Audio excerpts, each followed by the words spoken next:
राजस्थान का एक हॉस्पिटल पिछले 10 सालों से बंद पड़ा हुआ है।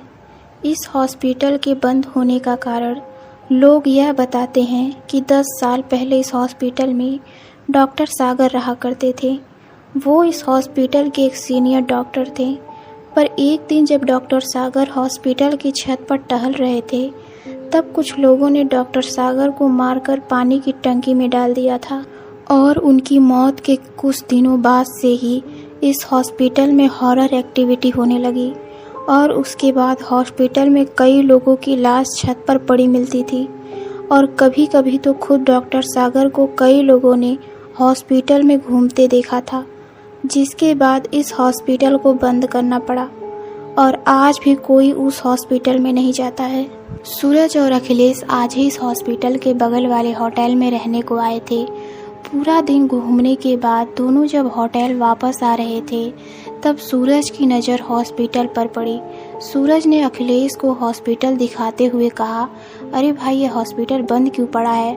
ऐसा लग रहा है जैसे कई सालों से बंद पड़ा हो। सूरज की बात सुनकर अखिलेश बोलता है, मुझे क्या पता भाई, मैं भी तो तेरे साथ यहाँ पहली बार आया हूँ।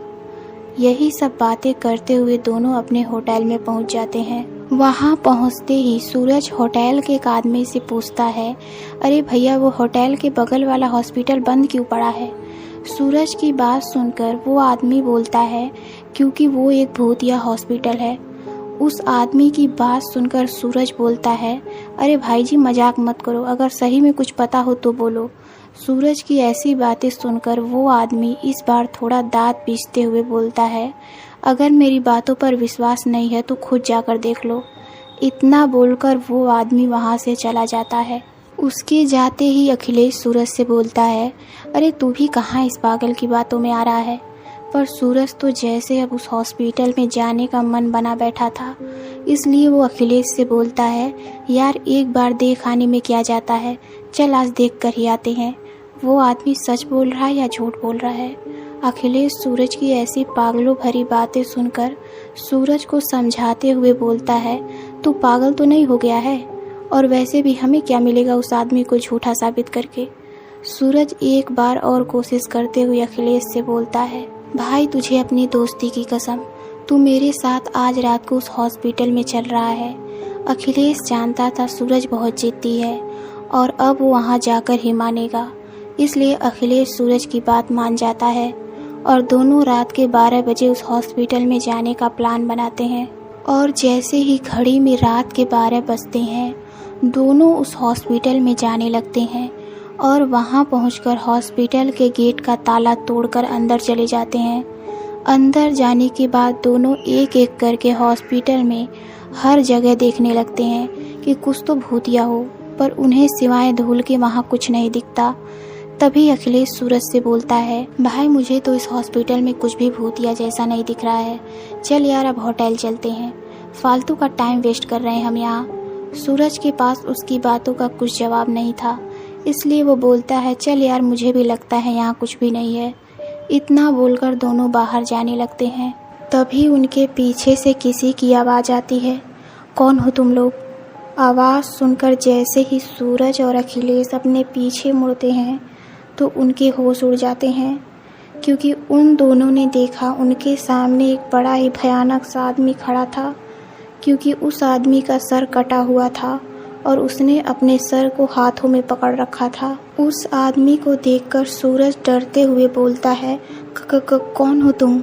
सूरज के इतना बोलते ही वो आदमी पहले तो जो सर अपने हाथों में पकड़ रखा था उसे अपनी गर्दन पर रखा और अपनी भयानक आवाज़ में कहा, मैं डॉक्टर सागर हूँ और तुम मेरे पेशेंट हो। इतना बोलकर वो सूरज और अखिलेश का हाथ पकड़ लेता है और घसीटता हुआ अपने साथ ले जाने लगता है। डॉक्टर सागर उन दोनों को अपने साथ ऑपरेशन थिएटर में ले जाता है। पहले तो वो अखिलेश को एक कुर्सी में बांध देता है, उसके बाद सूरज को ऑपरेशन थिएटर के बेड पर लेटा देता है और कैंची से उसका पैर काटने लगता है और काटते काटते सूरज के दोनों पैर अलग करके रख देता है। सूरज दर्द से तड़फ और चिल्लाए जा रहा था, पर उसका डॉक्टर सागर पर कोई असर नहीं हो रहा था। तभी अखिलेश के हाथों में बंधी रस्सियाँ अपने आप खुल जाती हैं और अखिलेश जिस कुर्सी से बंधा था उसको उठाकर डॉक्टर सागर के सर पे मार देता है। कुर्सी डॉक्टर सागर के सर पे लगते ही उसका सर नीचे गिर जाता है।